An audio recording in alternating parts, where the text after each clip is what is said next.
Model 3 production is still very high in China, but how can that possibly be if they're retooling? Well, I've answered this question a bunch of times, but I guess I'm happy to answer it a bunch more. I'm Brian. Welcome to my Tesla Weekend. Big thanks to newest members on YouTube, Monkey FX, Crunch to Grace Hopper. Wow, he's on all three of my support methods. Thank you so much. And Rodney Buckingham is back. Welcome back, my friend. These people are the reason I'm able to actually do the channel, because YouTube doesn't pay very well. You know, in the grand scheme of things, it's not like a whole income. This is my full-time job. This is what I do. So your support is why I'm able to keep going. So let's talk about Model 3 production in China. Well, the new China numbers are out, and production is high. It's suspiciously high. It's up from last year at the same time. August is still going gangbusters. September looks good too. How is that possible if they're retooling for the Model 3, which we know they are? So Shanghai has, as we understand it, 5 lines. 3 of them make Model Y, 2 of them make Model 3. We know they make a lot more Model Y. Those are newer, more efficient lines, and they are higher output lines. They give much better throughput. Those lines are unaffected. The Model Y numbers are not going to change. So for Model 3, we've got 2 lines. I've long been saying that they will only shut down one at a time, that they will get one dialed in completely while they get that done before they shut off the other line. Now that presents a bunch of logistical problems. First, let's cover that math real quick. If you're producing 1 million cars a year on 5 lines, that's 200,000 cars per line. Well, it's not really, because the Model Y lines are higher production and the Model 3 lines are older. It's a one-story building for the most part. It's going to produce lower numbers. But let's just say it's 200,000. Let's just say it's 500 cars a day. 500 cars a day sounds like a lot to make up. It's really not. It's more like probably 300. Probably 300 cars a day they need to make up for. The first line of Model 3 can remain running at full speed, dialed in completely, minimal downtime. But all those Model Y lines can improve just a little bit. Just a little bit is all they need to improve to offset a dip in production for Model 3 on one line. That's what it appears they've done. But now let's get into the logistics of it. How can you have 2 lines side by side making the old car and the new car? Surely you won't have buyers for both. Well, I've always said, and again, you can go back and fact check this, the new price is going to be slightly higher.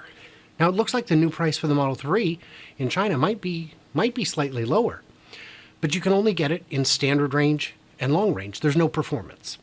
So the original line can continue making performance models that are shipped to China and Europe while they get the other ones dialed in. Furthermore, if they wish to keep making standard range and long range Model 3s, those can be exported to Canada because there are other countries. And that would make sense because Fremont hasn't begun production in earnest of the Model 3 refresh, Highland, if you will, and I will. They're going to need a little bit more time to make that shift. They're not going to want to start selling refreshes up in Canada with the old one still in the US. They're going to want to do North America at the same time. So it would make sense to continue using that first line in China, get everything they can exported to Canada to fill those needs while the models still look the same. And just to address the question, is it Highland? Because I'm still getting comments saying, no, Highland was something else. In my mind it was. It doesn't matter what it was in the minds of you and I. Tesla had an internal project under the code name Highland. This is that car. The schematic said so. That's what it is.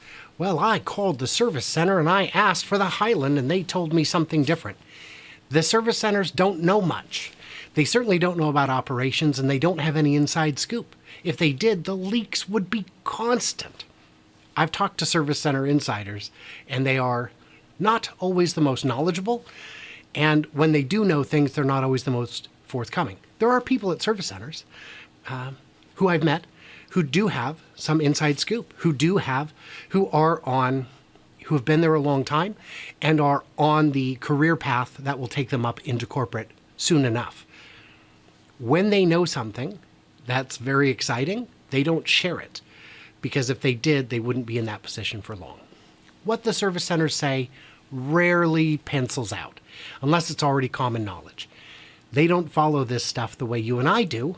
We're obsessed. For them, it's just a job. So, yeah, the Highland is coming. Now, what will happen in the U.S. when they start that changeover? So they could do it. It'll have to happen the same way. But in the U.S., we might see a slightly larger price differential. There will be people who want to get an old-style Model 3 if it's $5,000 cheaper. That's a big chunk on your monthly payment. If it's $7,000 cheaper, even more so. What they'd be more likely to do in the U.S. is start with the performance and maybe the long range, but definitely the performance, so that the price differential between old and new Model 3 is as great as possible. This will allow them to actually have a product to differentiate. And in the meantime, they're just going to keep cranking as hard as they can. They learned a valuable lesson with the Models S and X and their refreshes. They took down the one line that made both of them. The changeover was much more complicated than they anticipated, and it resulted in huge amounts of downtime. Can't have that with your second best-selling car. With your car that's selling, $500,000 plus a year, can't do it. It's just not acceptable. And then lastly, let's address the Juniper rumors. These ones drive me crazy. It was on the same document leak where we saw Highland. But Juniper would be the same thing, but for the Model Y. A big refresh for the Model Y. Here's why it doesn't appear to be coming at this time. It is not, the parts have not yet gone out to the suppliers to make validation models. The companies that make all the bibs and bobs and blinkers and reservoirs and all that stuff have not yet seen, to the best of my understanding, any parts codenamed Juniper. I could go back and ask if they've seen requests for new parts that might be that, but not labeled. But it's the sort of thing I would probably hear about. Second is, it's not time. The Model Y is still selling like crazy. It's not time. It's not time to update it just yet. The Model 3 hasn't been updated since its release 6 years ago. That's long enough to need a refresh. The Model Y is quite a bit newer and quite a bit more efficient already. So in that regard, there's no reason to worry about it. So I think that's enough on why the Model 3 is changing over the way it is, how much longer it will take. And I should address also the concern. Well, it can't be a Highland because it doesn't have the battery pack, the structural battery pack, or the front and rear castings. That to me is Highland. It doesn't matter what you and I want it to be. It is what it is. It's just its own thing. The structural battery pack could come along. 4680 production has not yet ramped to the levels that we had expected. Then we've got the question of the front and rear castings. It was spotted by someone on one of the websites, perhaps the French one or the German one. There was a cutaway that showed the internals of the vehicle, like the CAD drawing.